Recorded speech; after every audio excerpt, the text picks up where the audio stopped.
삶의 기적을 일으키는 30분 예배를 시작하도록 하겠습니다. 하나님께서 오늘 우리에게 주신 말씀은 사도행전 4장 7절에서 12절까지 말씀입니다. 이 말씀 제가 봉독하도록 하겠습니다. 사도들을 가운데 세우고 묻되 너희가 무슨 권세와 누구의 이름으로 이 일을 행하였느냐? 이에 베드로가 성령이 충만하여 이르되 백성의 관리들과 장로들아 만일 병자에게 행한 착한 일에 대하여 이 사람이 어떻게 구원을 받았느냐고 오늘 우리에게 질문한다면 너희와 모든 이스라엘 백성들은 알라. 너희가 십자가에 못 박고 하나님이 죽은 자 가운데서 살리신 나사렛 예수 그리스도의 이름으로 이 사람이 건강하게 되어 너희 앞에 섰느니라. 이 예수는 너희 건축자들의 버린 돌로서 짐 모퉁이의 머릿돌이 되었느니라. 다른 이로서는 구원을 받을 수 없나니 천하 사람 중에 구원을 받을 만한 다른 이름을 우리에게 주신 일이 없음이라 하였더라. 아멘. 오늘도 이 시간 하나님께서 우리에게 주시는 말씀을 듣기 전에 잠시 기도하는 시간 갖도록 하겠습니다. 하나님 아버지 감사합니다. 오늘도 저희들을 사랑하셔서 저희를 만나주시고 저희에게 말씀하여 주시니 감사합니다. 하나님 아버지 오늘도 말씀을 통해서 저희를 사랑하신 하나님을 체험케 하시고 그 하나님을 믿음으로 인해서 담대하게 세상을 살아가는 저희가 될 수 있도록 은혜 베풀어 주옵소서. 예수님의 이름으로 감사하며 기도드리옵나이다. 아멘.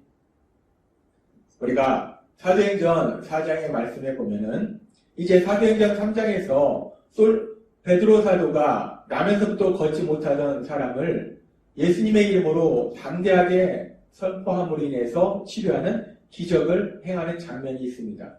이 일로 인해서 사람들이 솔로몬의 벽에 모이고 그로 인해서 베드로 사도가 사람들에게 예수님에 대해서 전합니다. 예수님의 십자가 죽으심 그리고 예수님의 부활하심. 그렇게 예수님에 대해서 전할 때 그렇게 예수님에 대해서 전하는 것을 싫어하는 대제사장 무리들이 베드로와 요한이 있는 데 와서 그 베드로와 요한을 잡아서 가두고 그 이튿날 그 대제사장의 무리들이 다 모여서 이제 베드로와 요한을 신문합니다. 그들이 베드로와 요한을 향해서 이렇게 묻습니다.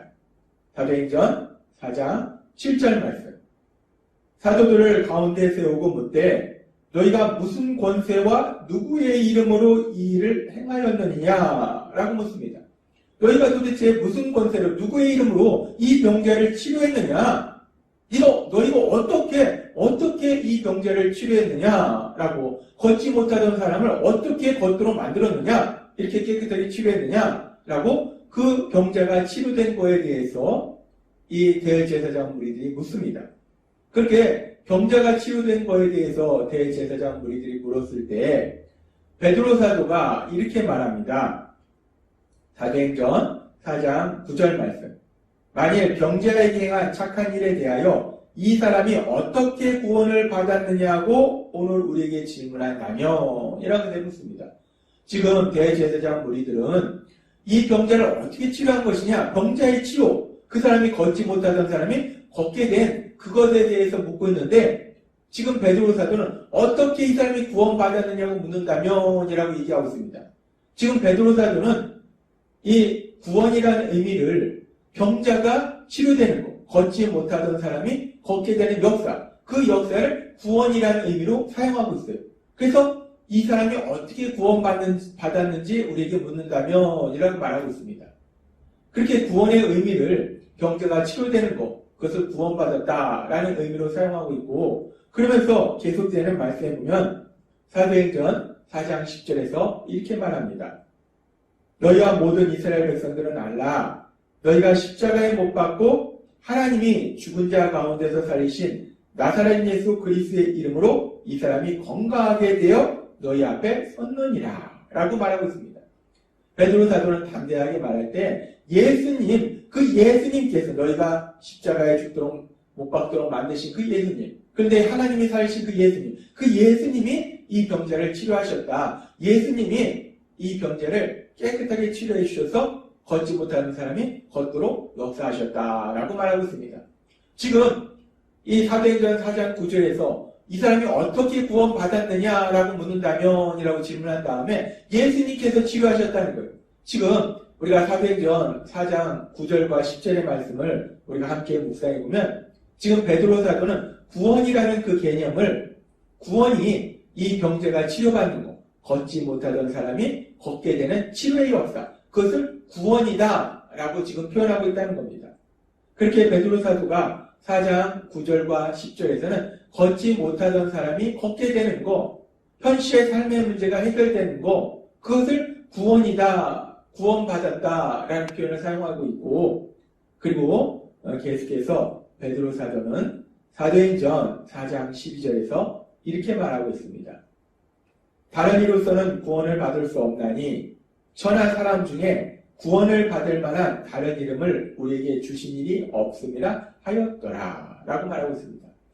이 사도행전 4장 12절의 말씀을 통해서도 베드로 사도는 예수님만이 유일한 구원자이시다. 지금 아까 사도행전 4장 10절에서는 예수님이 이 병자를 치료해 주신, 이 병자를 구원해 주신 구원자이시다 라고 베드로 사도가 말한 것인데, 이번에도 사도행전 4장 12절에서 마찬가지로 예수님만이 유일한 구원자이시다, 예수님만이 사람들을 구원해 주실 수 있다 라고 표현하고 있어요.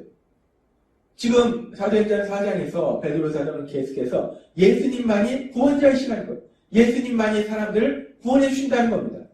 근데 지금 사도행전 4장 12절에서 말씀하는 구원은 사도행전 4장 9절에서 말씀했던 구원과는 다른 의미의 구원이에요. 사도행전 4장 9절에서 말했던 구원은 병자가 병이 치료되는 것, 그것을 구원이다 라고 표현했는데, 지금 사도행전 4장 12절에서 말씀하는 구원은 단순히 병자가 병이 치료되는 것, 현실의 삶의 문제가 해결되는 것을 의미하는 것이 아니라 가장 중요한 죄로부터 구원받는 것. 예수님께서 이 땅에 오실 때 자기 백성을 그들의 죄로부터 구원할 자이심이라 말씀하신 것처럼 여기서 말씀하는 구원은 사람들이 죄로부터 영원한 멸망으로 갈 수밖에 없는, 죽음과 고통의 삶을 살 수밖에 없는 그 죄로부터 구원받는 것, 즉 영적 구원을 의미한다는 거예요.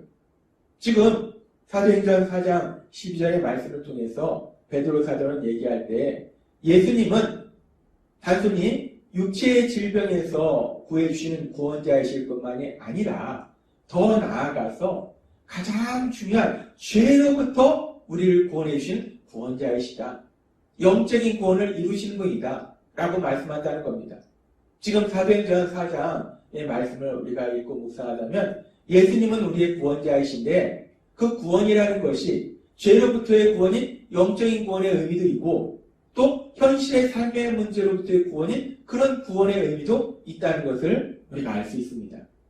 그러면서 우리가 그렇게 예수님은 우리의 구원자이신데 그 구원자이신 예수님, 그 예수님께서 2000년 전 인간의 몸을 입고 이 땅에 오셨을 때 이제 예수님께서 사역을 시작하시면서 자신의 사역에 대해서 말씀하신 그 말씀이 있어요. 예수님께서 자신의 고향 나사렛 지역의 한 회당에 들어가셔서 사람들이 주는 성경책을 펴서 말씀을 읽는데 어디를 읽냐면은 이사야서의 말씀을 읽어요. 이사야서 61장 1절에서 2절의 말씀을 읽습니다. 그 말씀이 그렇게 예수님께서 나사렛의 한 회당에 들어가셔서 이사야서의 말씀을 읽으신 그 장면이 누가복음 4장 18절과 19절에 이렇게 말씀합니다. 주의 성령이 내게 임하셨으니 이는 가난한 자에게 복음을 전하게 하시려고 내게 기름을 부으시고 나를 보내사 포로된 자에게 자유를, 눈먼 자에게 다시 보게 함을 전파하며 눌린 자를 자유롭게 하고 주의 은혜의 해를 전파하게 하려 하심이라 하였더라 라고 예수님께서 이사야서 61장 1절과 2절의 말씀을 사람들 앞에서 선포하세요. 예수님께서 이사야서의 말씀을 펴서 이 말씀을 사람들한테 선포하시고 그리고 예수님께서 계속해서 이렇게 말씀하십니다. 누가복음 4장 21절 말씀. 이에 예수께서 그들에게 말씀하시되 이 글이 오늘 너희에게 응하였느니라 하시니 라고 말씀합니다. 예수님께서 이사야서 61장 1절에서 2절의 말씀을 사람들에게 선포하시고 이 말씀이 오늘 너희에게 응하였느니라. 이 말씀은 뭐냐면 이 말씀 그대로 이제 현실로 이루어지고 있다라는 말씀이에요. 그렇습니다. 지금 이사야서 61장 1절과 2절의 말씀은 하나님께서 약속하신 메시아, 그리스도, 구원자, 그 구원자가 이 땅에 오실 때에 어떤 사역들을 이루시는가, 그 구원자가 하시는 일에 대한 예언의 말씀이라는 거예요. 그 예언의 말씀 속에서 지금 오늘 우리가 읽은 누가복음의 말씀처럼 구원자가 오시면, 그렇게 성령님이 임하신 분이 오시면, 주의 기름 부음을 받은 분이 오시면 이제 가난한 자에게 복음을 전파하시고 특별히 포로된 자에게 자유를 주신다는 거예요. 근데 그 구원자가, 그 성령님이 함께 하시고 기름 부으신 분이 바로 예수님이시기 때문에 이제 그 예수님이 이 땅에 오셨기 때문에 예수님에 대한 그 예언의 말씀인 이사야서 61장 1절과 2절의 말씀이 이제 현실의 삶 속에 이루어진다는 거예요. 가난한 자에게 복음이 전파되고 포로된 자에게 자유함을 주시는 그런 놀라운 역사가 일어난다는 겁니다. 그러면서 지금 예수님이 말씀하신 이사야서 61장 1절에서 2절에 말씀하고 있는 부분을 우리가 조금 더 자세히 살펴보면 여기서 보면은 이제 구원자가 오시면 가난한 자에게 복음을 전파하시고 그리고 포로된 자에게 자유함을 주신다고 했어요. 그렇게 포로된 자에게 자유함을 주신다. 포로된 자에게 자유함을 주신다는 것이 무엇인가? 이것은 1차적으로는 사도행전 2장 38절의 말씀처럼 베드로가 이르되 너희가 회개하여 각각 예수 그리스도의 이름으로 침례를 받고 죄 사함을 받으라 라는 말씀처럼 이제 구원자가 오시면 그 구원자를 통해서 우리가 복음의 말씀을 듣게 되고 그래서 우리가 회개하고 예수님을 믿으면 죄사함을 받게 된다는 거예요. 죄사함을 받는다. 여기서 죄사함을 받는다는 이 말씀을 헬라어로 살펴보면 사함을 받는다라는 말씀은 헬라어로 아페시스라는 단어를 사용하는데 이 아페시스라는 단어는 자유롭게 된다는 거예요. 따라서 죄사함을 받는다는 것은 우리가 생각할 때 죄를 용서받는 것인데 그 죄를 용서받는다는 것은 결국 뭐냐면 죄에서 자유롭게 된다는 것입니다. 따라서 지금 구원자가 오셨을 때, 메시아가 오셨을 때 포로된 자에게 자유를 주신다는 것은 1차적으로는 죄로부터 자유를 주신다라는 말씀이에요. 죄로부터 자유를 주신다. 그렇게 포로된 자가 자유함을 얻는다는 것은 죄로부터 자유함을 얻는 것, 즉 영적 구원을 얻는 것, 그것을 의미해요. 구원자가 오시면 우리를 영적으로 구원해 주시는 거예요. 그리고 우리가 이 포로된 자에게 자유함을 주신다는 것은 물론 1차적으로는 죄로부터 자유함을 얻게 되는 것인데 자유롭게 해주시는 것인데 그런데 우리가 알다시피 그 죄의 결과가 무엇인가? 죄의 결과는 죽음과 저주와 고통이라는 것. 죄는 우리 삶의 모든 고통의 근본적인 원인이라는 겁니다. 따라서 구원자가 우리를 죄로부터 자유롭게 하신다는 것은 당연히 그 결과로 어떤 현실적인 결과가 일어나는가? 우리의 모든 삶의 고통, 그 고통을 주는 삶의 문제들, 그 문제들로부터 우리가 자유함을 누리게 된다는 것입니다. 그렇습니다. 구원자가 오실 때 구원자가 오셨어. 그리스도가 오셨어. 우리 삶 속에 어떤 역사를 이루시는지 하나님신 예수님께서 이사야서의 말씀을 통해서 우리에게 말씀해 주신 것처럼 구원자가 오시면 포로된 자에게 자유를 주신다는 거예요. 근데 그 포로된 자에게 자유를 준다는 것은 죄의 포로된 자가 이제 죄로부터 자유함을 얻게 되는 것이고 그렇게 죄로부터 자유함을 얻게 되면 죄의 결과로 인해서 생기는 삶의 모든 고통으로부터 자유함을 누리게 된다는 겁니다. 따라서 포로된 자가 자유함을 주신다는 것은 죄로부터 자유함을 누리는 영적 구원을 주시는 것이고 단순히 영적 구원만 주시는 것이 아니라 더 나아가서 그 영적 구원을 인해서 현실적으로부터 구원을 받는 것. 사도행전 4장에 나오는 말씀처럼 현실적으로 그의 삶을 40년이 넘도록 짓누르고 있던 그 가장 심각한 문제, 걷지 못하는 그 질병으로부터 치료되는 그 역사 또한 구원자가 이루신 구원의 결과라는 겁니다. 그래서 지금 사도행전 4장에 보면은 베드로 사도는 구원받았다라는 그 표현을, 구원이라는 그 표현을 두 가지 의미에서 사용하고 있는 거예요. 구원이라는 그 의미를 1차적으로는 죄로부터의 구원, 영적인 구원을 의미하는 것으로도 표현하고, 또 어떤 때는 질병으로부터 치료받는 것, 현실의 문제로부터 구원받는 것, 거기도 그 구원도 구원이다 라고 표현한다는 것입니다. 하나님은 오늘 우리에게 다시 한번 아주 중요한 진리를 말씀하실 때, 우리가 우리의 죄를 회개하고 예수님을 구주와 주님으로 믿으면 우리가 죄사함을 받습니다. 우리가 구원을 받아요. 근데 그 구원은 물론 1차적으로는 죄로부터 자유함을 누리는 것, 영적 구원을 받는 것이고, 그리고 그렇게 영적 구원을 받을 때 또한 영적 구원의 차원에서 머무는 것이 아니라 우리의 삶의 현실에서도 우리는 구원을 받는다는 거예요. 우리를 괴롭히는 모든 삶의 고통으로부터 우리는 구원을 받는다는 거예요.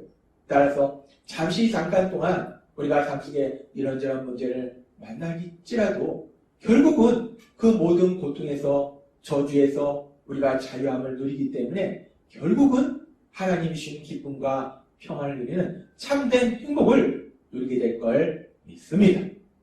하나님께서 오늘 우리에게 주신 말씀을 믿음으로, 또한 우리가 그렇게 성령의 역사하심을 해서 회개하고 예수님을 구주와 주님으로 믿음으로 인해서 구원받았음으로 인해서 우리가 물론 죄에서 구원받는 영적인 구원을 받았고, 또한 우리 삶 속에서 현실적인 구원, 그 현실적인 구원까지 이루신 그 하나님의 역사하심을 인해서 우리가 날마다의 삶 속에 비록 잠깐 동안은 힘들고 어려운 순간이 있을지라도 하나님이 우리에게 주신 그 구원으로 인해서 하나님 주시는 참된 행복을 누리시는 여러분이 되시길 주님의 이름으로 축원합니다. 기도하겠습니다. 하나님 아버지 감사합니다. 오늘도 저희들 사랑하셔서 말씀하여 주시니 감사합니다. 하나님께서 우리에게 주신 구원은 1차적으로는 영적인 구원이고, 그 구원이 단순히 영적인 구원에서 머무는 것이 아니라 영적인 구원을 받은 그 삶은 또한 현실의 삶 속에서도 하나님께서 구원을 주신다 말씀하셨습니다. 하나님께서 주신 구원으로 인해서 우리가 날마다의 삶 속에 하나님의 은혜로 인해서 하나님 주신 참된 행복을 누리는 저희 모두가 될 수 있도록 은혜 베풀어 주옵소서. 예수님의 이름으로 감사하며 기도드리옵나이다. 아멘. 이 시간도 하나님께서 우리에게 주신 말씀 묵상하면서 조용히 기도하는 시간 갖도록 하겠습니다.